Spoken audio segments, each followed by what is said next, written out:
अस्सलाम वालेकुम स्टूडेंट्स, कैसे हैं आप लोग। उम्मीद करता हूँ खैरियत से होंगे।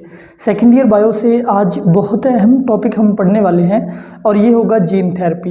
ये मैं आप लोगों को एक एक पॉइंट डिटेल में समझाऊंगा और आपको लेक्चर सुनते ही सारा लेक्चर याद हो जाएगा। तो gene therapy first of all क्या होती है, क्यों की जाती है। दो लफ्ज़ है, एक है जीन, एक है थेरेपी। थेरेपी कहते हैं इलाज को। जैसे आप कभी बीमार हो जाते हैं, आप डॉक्टर के पास दवाई लेने जाते हैं, उसको खाते हैं तो आपको आराम आ जाता है, इसको थेरेपी यानी कि इलाज कहते हैं। जीन थेरेपी यानी कि जीन्स के ज़रिए से इलाज। जीन क्या होते हैं, दरअसल हमारे डीएनए के छोटे छोटे टुकड़े होते हैं जो कोई ख़ास एंजाइम या फिर कोई ख़ास प्रोडक्ट्स पैदा करते हैं। उसकी वजह से हमारी पूरी बॉडी नॉर्मली परफॉर्म करती है, यानी सही परफॉर्म करती है। तो बाज़ औक़ात कोई जीन हमारे अंदर मिस होता है या डिफेक्टिव होता है, उसकी वजह से हमारे अंदर कुछ एंजाइम बन नहीं पाते और उसके नतीजे में कोई रिएक्शन रुक जाता है और ये एक बीमारी है जिसको कहते हैं जेनेटिक डिजीज़। जैसे कि जो हीमोफीलिया के पेशेंट होते हैं उनमें ब्लड क्लॉटिंग प्रोटीन बनाने वाले जीन ख़राब होते हैं। जब वो जीन ख़राब है तो एंजाइम नहीं बनेगा, एंजाइम नहीं बनेगा तो वो वाली ब्लड क्लॉटिंग प्रोटीन नहीं बनेगी। अब उन लोगों का ब्लड जमेगा नहीं। अब इसका इलाज क्या होगा, इसका इलाज अगर आप उस जीन को ठीक कर दे तो वो ये बीमारी ठीक हो जाएगी। तो इसी को कहते हैं जीन थेरेपी। पहले जीन थेरेपी की definition, replacement of a faulty gene with normal gene to treat genetic diseases, यानी कि जो बीमारियां जीन्स की वजह से हो, जीन में खराबी की वजह से वालिदैन से बच्चों में है, आप उनको ट्रीट कर सकते हैं। स्टूडेंट्स यहाँ पे याद रखें कि एफएससी की बुक में उसने सिर्फ यही बताया हुआ, लेकिन दरअसल जीन थेरेपी की दो बड़ी किस्में हैं। एक को कहते हैं एगमेंटेशन जीन थेरेपी, दूसरी को कहते हैं इनहिबिशन जीन थेरेपी। जो एगमेंटेशन जीन थेरेपी है उसमें जीन को वाकई में बदला जाता है, यानी एक जीन की जगह दूसरा जीन लगाया जाता है। जो जीन खराब है उसकी जगह नॉर्मल लगा दिया जाता है। जबकि इनहिबिशन जीन थेरेपी में ये किया जाता है कि सपोज ये टाइप एफएससी की बुक में नहीं मेंशन, सपोज ये एक क्रोमोसोम है, इसके ऊपर एक जीन है। अब वो जीन एक्सप्रेस करके एक डिफेक्टिव प्रोटीन पैदा कर रहा है और ये प्रोटीन आपके लिए नुकसानदेह है, इसको आप नहीं बनाना चाहते। तो यहाँ पे जीन थेरेपी से आप इस जीन को बंद करेंगे, इस जीन को इनहिबिट करेंगे, इसलिए ये वाली जीन थेरेपी होगी इनहिबिशन जीन थेरेपी। अच्छा, ये जीन थेरेपी दो तरीके से परफॉर्म की जाती है, इसका मैकेनिज्म दो है, या एक्स वीवो या इन वीवो। एक्स का मतलब है आउटसाइड, वीवो यहाँ पे बॉडी को कहा गया है। तो वो वाली जीन थेरेपी इस जिसमें genes are inserted into cell outside body. जैसे ये आप एक इंसान देख रहे हैं, इस इंसान की जीन थेरेपी हम करना चाहते हैं तो मैंने इसके सेल को बाहर निकाल लिया बॉडी से, ठीक है। ये मैंने सेल इसके बाहर निकाले, फिर वायरस के थ्रू इसके सेल में जीन एंटर किया। अब ये सेल नॉर्मल सेल बन गया क्योंकि इसमें नॉर्मल जीन लगा दिया गया। अब इस जीन को वापस इस जानदार की बॉडी में इस नॉर्मल सेल को लगा दिया गया। इस जीन थेरेपी को बोलते हैं एक्स वीवो, यानी इसमें भी आपने सेल्स में जीन डाला है but outside body test tube में ये सारा काम किया गया है। इन वीवो में क्या किया जाता है, बॉडी से सेल को नहीं निकाला जाता बल्कि आप नॉर्मल जीन को क्रोमोसोम से अलग करके उस जीन को डायरेक्ट इस जानदार की बॉडी में लगा देंगे। तो ये तरीका होगा इन वीवो, ठीक है। Cells inserted, genes inserted into cells inside the body. एक बात और यहाँ पे मैं बताता जाऊँ, जीन इंसर्ट कैसे किए जाते हैं। जीन इंसर्ट करने के लिए इंसानों में अगर जीन थेरेपी करनी हो तो आपको जो चीज़ें एज अ वेक्टर लेनी पड़ती हैं उनमें या होते हैं रेट्रोवायरस, ये यूज़ होते हैं एज अ वेक्टर, या यूज़ होते हैं प्लाज्मिड। ये दो चीज़ें मोस्टली यूज़ होती है। इनको आमतौर पे आप कह देते हैं वायरल प्लाज्मिड और ये नॉन वायरल प्लाज्मिड होते हैं। दो तरह के आपके अंदर प्लाज्मिड यूज़ हो सकते हैं। अच्छा भाई, आगे बात करें कैसे कैसे ट्रीट की जाती है, कुछ एग्जांपल्स। पहली जो एग्जांपल हम पढ़ेंगे वो एक्स वीवो पढ़ेंगे। यहाँ पे मैं एक बात एडिशन करता जाऊँ। देखिए, जो जीन थेरेपी है ये दो लेवल्स पे ट्रीट की जा सकती है। पहला, जैसे मुझे कोई डिजीज़ है, फॉर एग्जांपल अल्लाह ना करे मुझे हीमोफीलिया है। अब क्या होगा, मैं ये चाहता हूँ कि मेरी औलाद में ये हीमोफीलिया ना ट्रांसफ़र हो। इसके लिए क्या किया जाएगा, मेरी गमीट्स के अंदर जीन्स थेरेपी की जाएगी। गमीट क्या होते हैं, मेल के अंदर जो स्पर्म बनते हैं, फीमेल के अंदर जो एग बनते हैं, जिनसे नया बच्चा पैदा होना होता है। तो उस स्पर्म को लेके उसके अंदर नॉर्मल जीन डाला जाएगा, क्योंकि वो स्पर्म ही बुनियाद होती है नए जानदार की। तो उस स्पर्म में जब जीन ठीक कर दिया गया तो मेरी अगली नस्ल में जीन ठीक हो जाएंगे, मेरे बच्चों को हीमोफीलिया नहीं होगा। ये है एक जीन थेरेपी की किस्म। दूसरा लेवल है, अगर मुझे है मैं खुद को ही ट्रीट करवाना चाहता हूँ तो इसके लिए क्या किया जाएगा, मेरी बॉडी में जीन इंसर्ट किए जाएंगे। इसको सोमैटिक जीन थेरेपी कहा जाता है। ठीक है, तो जीन थेरेपी एक गैमीट के लेवल पे भी की जाती है, एक सोमैटिक सेल यानी एक अडल्ट जानदार के लेवल पे भी की जाती है। अडल्ट जानदार के लेवल पे की जाएगी, वो जानदार ठीक होगा। सोमैटिक सेल में की जाएगी, अगली नस्ल ठीक होगी। ओके, नाउ पहली बीमारी जिसको हम पढ़ेंगे स्किड। स्किड बोले तो severe combined immune deficiency syndrome. Severe का मतलब होता है शदीद, कंबाइंड का मतलब होता है मुश्तरका। अच्छा, इम्यून डेफिशिएंसी, इम्यून डेफिशिएंसी का मतलब होता है हमारे मदाफ़ती निज़ाम की कमज़ोरी। दरअसल हमारी इम्यूनिटी दो सेल बनाते हैं, एक सेल होता है टी लिम्फोसाइट, एक सेल होता है बी लिम्फोसाइट। जो बी लिम्फोसाइट है वो एंटीबॉडीज़ बनाते हैं, जो टी लिम्फोसाइट है वो डायरेक्टली जरासीमों को मार देते हैं। ये दोनों सेल हमारी इम्यूनिटी बनाते हैं, मदाफ़त बनाते हैं, यानी जरासीमों के खिलाफ लड़ने की सलाहियत पैदा करते हैं। यहाँ पर मैं आपको बताता जो हमारी इम्यूनिटी दो तरह की है, एक होती है एक्वायर्ड इम्यूनिटी। एक्वायर्ड इम्यूनिटी वो होती है जो वक्त के साथ साथ हमें आती है, जैसे कि टी और बी लिम्फोसाइट वक्त के साथ साथ आपके जरासीमों से लड़ना सीखते हैं, ये आपकी एक्वायर्ड इम्यूनिटी है। एक होती है इन्नेट इम्यूनिटी जो हमारे अंदर बचपन से ही होती है। तो ये एक्वायर्ड इम्यूनिटी दो सेल बनाते हैं, टी एंड बी लिम्फोसाइट। इस बीमारी में नॉट मैच्योर्ड, वो सेल मैच्योर नहीं हो पाते। क्यों नहीं हो पाते? Lack of enzyme ADA. एक इंजाइम एडीए जिसका पूरा नाम है एडिनोसिन डी एमिनेज, ये इंजाइम एब्सेंट है। जब स्टूडेंट्स ये इंजाइम एब्सेंट है, इस इंजाइम ने टी सेल और बी सेल को मैच्योर करवाना होता है। यही आपकी कौन सी इम्यूनिटी है? Acquired immunity. तो आपके ये दोनों सेल मैच्योर हो नहीं पाते, उसके नतीजे में क्या होता है, आपकी इम्यूनिटी नहीं है। बच्चे जब पैदा होते हैं तो उनके अंदर सिर्फ इन्नेट इम्यूनिटी होती है, जिसको आप पैदाइशी इम्यूनिटी कह सकते हैं। दरअसल ये जो दूसरी इम्यूनिटी है जिसको एडॉप्टिव इम्यूनिटी या एक्वायर्ड इम्यूनिटी कहते हैं, ये वक्त के साथ साथ जैसे जैसे उस बच्चे के अंदर जरासीम आते जाएंगे, बच्चा उनके खिलाफ इम्यूनिटी बनाता जाएगा। उसके लिए ये टी बी सेल ज़रूरी होते हैं। तो बच्चे के ये टी बी सेल मैच्योर नहीं हो पाते, इसलिए जो छोटे बच्चे होते हैं वो बचपन में ही उनको लाइफ थ्रेटनिंग इन्फेक्शन होने लगते हैं। दरअसल इम्यूनिटी आपका डिफेंस है, आपकी फ़ौज है। जब ये फ़ौज ही कमज़ोर हो गई तो फिर कोई भी ऐरा गैरा नत्थू खैरा जरासीम आप पे अटैक करके आपको बीमार करके मार देगा।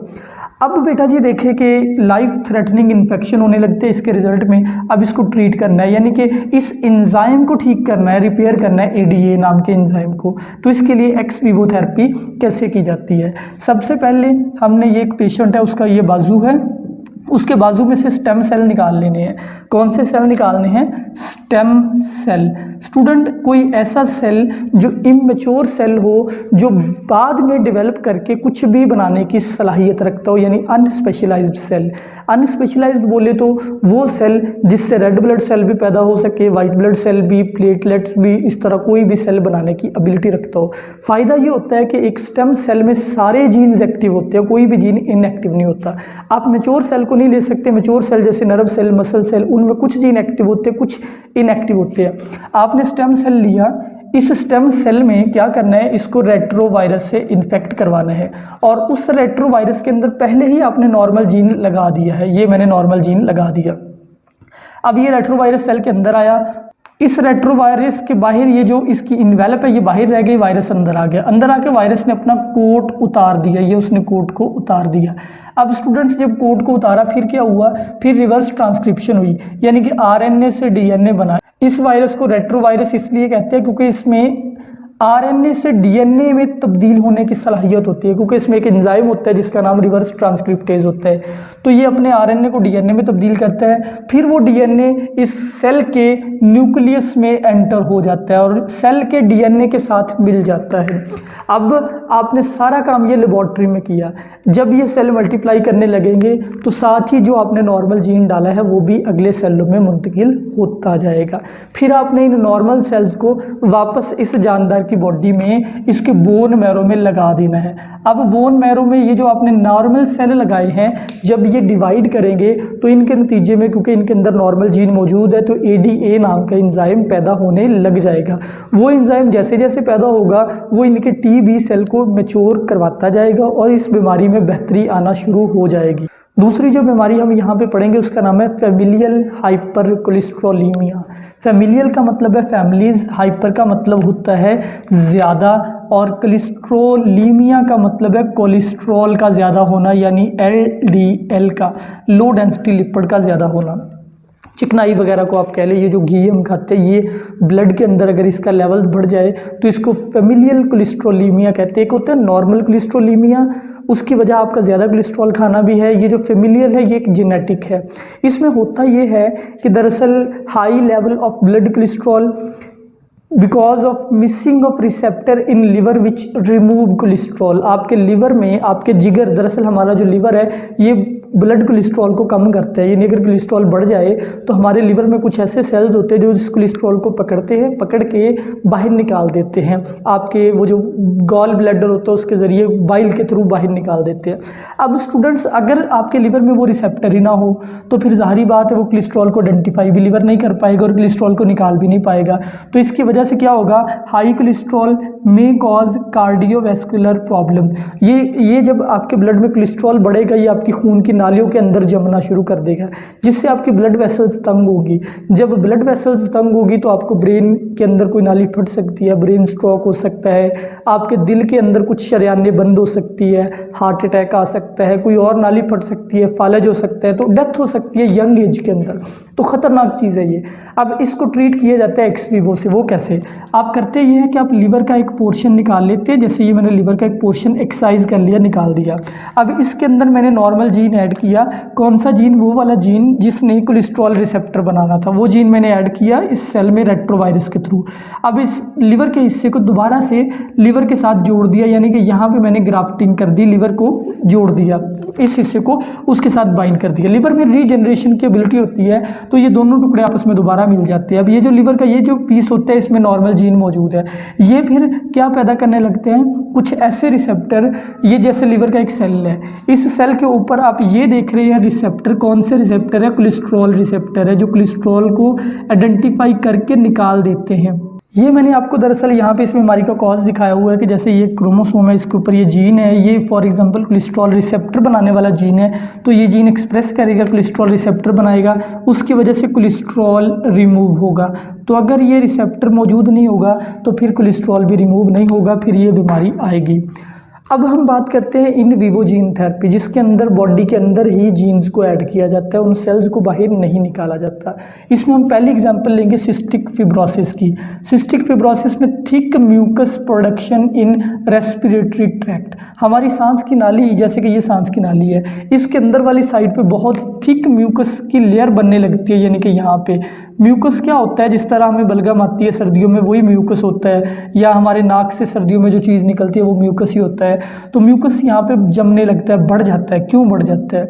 Lack of receptor for transmembrane carrier of chloridine. दरअसल हमारी ये जो रेस्पिरेटरी ट्रैक्ट की अंदर वाली मेम्ब्रेन है, इसका नाम होता है म्यूकस मेम्ब्रेन। ये अंदर वाली मेम्ब्रेन कौन सी है? Mucus membrane. म्यूकस मेम्ब्रेन में एक एंजाइम होता है, वो एंजाइम क्या करता है, जैसे ये म्यूकस मेम्ब्रेन की वॉल है, इसमें कुछ एंजाइम है यहाँ पे, वो एंजाइम इस तरह से है, उसका नाम है ट्रांस मेम्ब्रेन कैरियर ऑफ क्लोराइडाइन। वो क्लोराइडाइन को बैलेंस करता है इस मेम्ब्रेन के अंदर और बाहर वाली साइड पे, यानी आइंस को, स्पेशली क्लोरीन को बैलेंस करता है, Cl नेगेटिव आइन को। अब स्टूडेंट्स, इन लोगों में यानी कि सिस्टिक फिब्रोसिस के पेशेंट में ये ट्रांस मेम्ब्रेन कैरियर जो है ये अफेक्टेड है, ये काम नहीं कर रहा है, ये जी है ही नहीं। अब क्या होगा, अब जो क्लोराइड आइन है वो बैलेंस नहीं हो पाता और उनके नाली के अंदर वाली साइड पे बढ़ जाता है। जब ये क्लोरीन अंदर वाली साइड पे बढ़ेगा तो अंदर से सोल्यूशन गाढ़ा हो जाएगा, ठीक है, और ऑटोमेटिकली फिर वो जो वाटर है वो सेल्स से निकल के इनर साइड पे जमा होने लगेगा, जिससे म्यूकस की प्रोडक्शन ज़्यादा हो जाएगी और नालियाँ तंग हो जाएगी, ठीक है। ऑस्मोसिस आपको पता होगा कि जिधर आइंस ज़्यादा है पानी ने उधर मूव करना है। अब इसका इलाज क्या है? इसको इन विवो से ट्रीट किया जाता है। इन विवो से ऐसे ट्रीट किया जाता है कि आप लिपोप्रोटीन को लेते हैं, उस लिपोप्रोटीन को सोल्यूशन में डाल देते हैं। ये जैसे मैंने एक सोल्यूशन लिया, इस सोल्यूशन में लिपोप्रोटीन को डाल दिया और इसके अंदर मैंने नॉर्मल जीन इंसर्ट कर दिए। कौन से जीन? जिन्होंने सिस्टिक फिब्रोसिस को ट्रीट करना है, जिन्होंने ट्रांस मेम्ब्रेन कैरियर ऑफ क्लोराइडाइन बनाना है, मैंने वो जीन ऐड कर दिए। ये जैसे मैंने नॉर्मल जीन ऐड कर दिए, ठीक है, प्लाज्मिड के फॉर्म में ऐड करने हैं, प्लाज्मिड के साथ। अब ये नॉर्मल जीन इस लिपोसोम के ऊपर चिपक जाते हैं। दरअसल लिपोसोम तब बनता है जब आप लिपोप्रोटीन को सॉल्यूशन में डिप करते हैं। तो जिस तरह आपने सेल की मेम्ब्रेन पढ़ी हुई है लिपिड बाइलेयर पे मुश्तमिल है, ये भी लिपिड बाइलेयर पे ही मुश्तमिल होती है। ये इसमें ये लिपिड की आउटर लेयर है, ये इनर लेयर है। ये आपको पास अब ये जो पार्टिकल आ गया इसका नाम है लिपोसोम माइक्रोस्कोपिक वेसिकल। इसके ऊपर ये जीन लगे हुए हैं, ये ग्रीन रंग से जो मैं बना रहा हूँ, ठीक है। अब इसका स्प्रे बना लेना, यानी सॉल्यूशन का स्प्रे बना लेना। उस स्प्रे के अंदर जीन्स मौजूद है, उसको नॉस्ट्रल के अंदर स्प्रे करना है, जिस तरह एस्थमा के पेशेंट अपने नॉस्ट्रल्स में स्प्रे करते हैं। जब ये स्प्रे अंदर जाएगा तो आपके जो सेल होंगे म्यूकस मेम्ब्रेन के, ये उनके अंदर थोड़े बहुत जीन ट्रांसफ़र हो जाएंगे। लेकिन ये तरीका इतना इफेक्टिव नहीं है, क्योंकि इस तरीके में बहुत कम जीन्स का ट्रांसफ़र हो पाता है और इस वजह से ये तरीका थोड़ा कम इफेक्टिव है, इतना ज़्यादा इफेक्टिव नहीं है। आगे बात करते हैं कैंसर की। कैंसर क्या होता है? आप लोगों को पता है कि कैंसर एक ऐसी बीमारी है जिसमें हमारे कुछ सेल अनकंट्रोल्ड तरीके से डिवाइड करने लगते हैं और नतीजे में अब नॉर्मल सेल के गुच्छे बनने लग जाते हैं, जिसको ट्यूमर्स कहते हैं। अब इन ट्यूमर्स को मारना होता है, ठीक है। ये कीमोथेरेपी के ज़रिए भी किया जाता है, रेडियोथेरेपी के ज़रिए भी। कीमोथेरेपी में हम कुछ केमिकल खाते हैं, वो केमिकल हमारी बॉडी के अंदर जाके हर उस सेल को टारगेट करते हैं जो तेज़ी से मल्टीप्लाई कर रहा हो। अब क्योंकि कैंसरस सेल हमेशा तेज़ी से मल्टीप्लाई करते होते हैं, तो वो कीमोथेरेपी इन सेल्स को मार देती है। लेकिन उसके साथ कुछ नॉर्मल सेल भी मर जाते हैं जो तेज़ी से डिवाइड हो रहे होते हैं। जैसे आपने देखा होगा कैंसर के पेशेंट के बाल गिर जाते हैं, नेल्स गिर जाते हैं, इसलिए क्योंकि हमारे हेयर सेल भी एक बॉडी के तेज़ी से डिवाइड करने वाले सेल ही है। अब इसलिए कीमोथेरेपी बड़ी थोड़ी थोड़ी करके दी जाती है वक्फों के बाद। अगर आप पेशेंट को ज़्यादा देंगे, उसके बहुत सारे नॉर्मल सेल मर जाएंगे और उसकी डेथ हो जाएगी। अब साइंसदान ये काम कर रहे हैं, बायोलॉजिस्ट ये कर रहे हैं कि वो ऐसे पेशेंट को, कैंसर के पेशेंट को, उनकी बॉडी में कुछ ऐसे जीन्स ऐड कर रहे हैं जो उन कैंसरस सेल के अंदर दाखिल होकर उन कैंसरस सेल की डिवीजन को स्लो कर रहे हैं, जिसकी वजह से जाहिर बात है कैंसर में कमी आएगी और कैंसरस सेल को ज़्यादा अटैकेबल बना रहे हैं। उसके साथ जो नॉर्मल सेल है उनको हेल्दी कर रहे हैं, उनको प्रोटेक्ट कर रहे हैं। तो इसलिए genes given to the patient make cancerous cell more vulnerable. Cancerous cell को उन्होंने ज़्यादा अटैकेबल बनाना है, नॉर्मल सेल को टॉलरेंट बनाना है, ताकि आप कीमोथेरेपी की मिकदार बढ़ाएं, ताकि आप पेशेंट को ज़्यादा कीमोथेरेपी दें, वो कि ज़्यादा केमिकल खिलाए। तो उसकी वजह से नॉर्मल सेल पे कम से कम इफेक्ट होगा, कैंसर सेल पे ज़्यादा से ज़्यादा इफेक्ट होगा। यूँ पेशेंट के रिकवरी के चांसेस कहीं ज़्यादा बढ़ जाएंगे। अगली डिजीज़ जो यहाँ पे हम पढ़ने वाले हैं उसका नाम है कोरोनरी आर्टरी एंजियोप्लास्टी। लेकिन पहले ये समझे कोरोनरी आर्टरी किसको कहते हैं। आपको पता है हमारा जो दिल है, उस दिल के अंदर हर टाइम ब्लड होता है, लेकिन एक ऐसी नाली है जो दिल के मसल्स को बाहर से ब्लड सप्लाई करती है, उस नाली का नाम है कोरोनरी आर्टरी। कोरोनरी आर्टरी दिल के मसल्स को खून देती है, ऑक्सीजन देती है, जिससे दिल हमारा काम करता है। अगर कभी कोरोनरी आर्टरी में ब्लॉकेज आ जाए तो दिल के मसल्स को ब्लड सप्लाई रुक जाती है, ऑक्सीजन नहीं मिलती, दिल जो है वो उसके मसल्स डाई कर जाते हैं। इसको आप कहते हैं हार्ट अटैक, ठीक है। अब ये जैसे मैं आपको ये दिल दिखाया हुआ है, इस दिल में से ये निकल रही है कोरोनरी आर्टरी, ये ग्रीन रंग की जो आर्टरी है इसकी ब्रांचेज है। अच्छा फ़र्ज़ करें ये आर्टरी अंदर से तंग हो जाए किसी जगह से, जैसे यहाँ से तंग हो गई। अब स्टूडेंट्स क्या होगा, हमारे दिल के इतने हिस्से को ब्लड सही नहीं मिलेगा और दिल का ये हिस्सा जो है वो मर जाएगा, इसको आप हार्ट अटैक बोलेंगे। अब अगर दिल की अंदर ये कोरोनरी आर्टरी ब्लॉक हो रही है, इसके दो तरीके से इलाज किया जाता होता है, एक एंजियोप्लास्टी होता है और दूसरा बाईपास सर्जरी होती है। एंजियोप्लास्टी में आप एक बैलून कैथेटर एंटर करते हैं। बैलून कैथेटर क्या होता है, इस तरह से एक बैलून होता है, उसके पीछे एक लंबी सी रॉड लाइक स्ट्रक्चर होता है। अब ये बैलून को अंदर ले जाके यहाँ पे जहाँ पे नाली ब्लॉक है वहाँ जाके बैलून को, इसके अंदर हवा भरी जाती है, बैलून उस नाली को खोल देता है, ठीक है। लेकिन इस तरीके का नुकसान ये है कि वो नाली दोबारा तंग हो जाती है, उसमें दोबारा कॉन्ट्रैक्शन की एबिलिटी होती है, वो दोबारा बंद हो जाती है, कोई ख़ास फ़ायदा नहीं होता। तो आजकल एक नया काम किया जा रहा है, आप इस बैलून कैथेटर के ऊपर जीन्स लगा देते हैं। कौन से जीन? एंडोथीलियल ग्रोथ फैक्टर के जीन। कौन से जीन? Endothelial growth factor.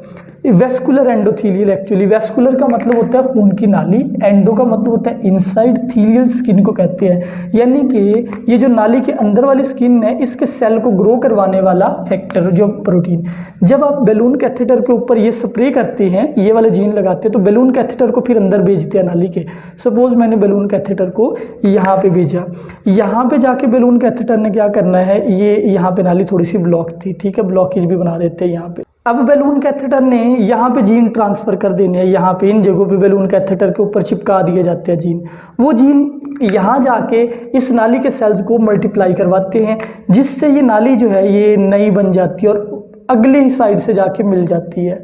अब आप देख रहे हैं कि हुआ क्या है, या हो सकता है यहाँ पे भी एक नई नाली बन जाए और इस वजह से उस ब्लॉक एरिया को आपने बाईपास कर दिया, यानी कि जहाँ से नाली बंद थी उसकी बजाय एक नया रास्ता आप ब्लड ने बना लिया, उस नए रास्ते से ब्लड आगे पहुँच जाता है। इस तरीके को कहते हैं कोरोनरी आर्टरी एंजियोप्लास्टी।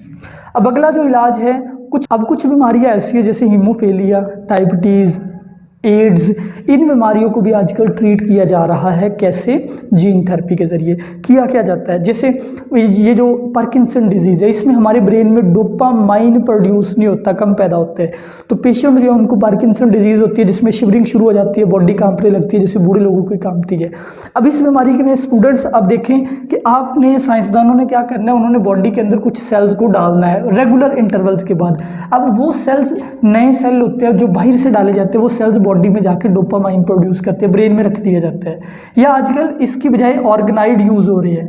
ऑर्गेनाइड क्या होते हैं? ये आर्टिफिशियल ऑर्गन होते हैं, यानी कि आर्टिफिशियल कह ले या इन विट्रो कह ले, यानी ये मस्नूई ऑर्गन है प्लेस्ड इन एब्डोमिनल कैविटी, जिनको पेट में या बॉडी में कहीं और रख दिया जाता है। Which produce blood clotting factor, ये ब्लड क्लॉटिंग फैक्टर पैदा करते हैं, ये हार्मोन पैदा करते हैं।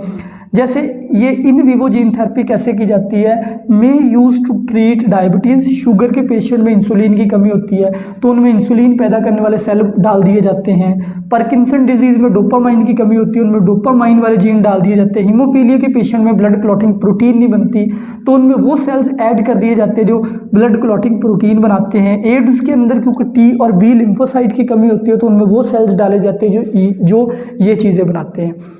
अब ये सेल या तो डायरेक्टली बॉडी में डाल दिए जाते हैं, ये बॉडी के अंदर जाके इंसुलिन या फिर डोपामाइन या फिर टीबी लिम्फोसाइट या फिर इंसुलिन पैदा करने लगते हैं, पेशेंट ठीक होने लगता है। इसके लिए आपको बार बार खुराक देनी पड़ती है, डोज देनी पड़ती है। लेकिन ऑर्गेनाइड भी यूज़ होते हैं। ऑर्गेनाइड में क्या किया जाता है? एक छोटा सा ऑर्गन बना के बॉडी में परमानेंटली रख दिया जाता है। अब ये मसनूई ऑर्गन होता है, लेकिन अगर फॉर एग्जाम्पल एक बंदा डायबिटीज़ का पेशेंट है, अब ये ऑर्गन मुसलसल इंसुलिन बना के ब्लड में शामिल करता जाएगा। देखिए कितना अच्छा इलाज साइंस ने ढूंढा है आपके लिए, और इससे पेशेंट जो है वो गिवन रेगुलर डोजेज, ये मैं बता चुका हूँ आपको। तो स्टूडेंट्स, ये था आज का लेक्चर। उम्मीद है आपको सारी समझ आ गई होगी। अगर कोई फिर भी सवाल है वो ज़रूर कीजिए। अपना ख्याल रखिए। अल्लाह हाफिज़।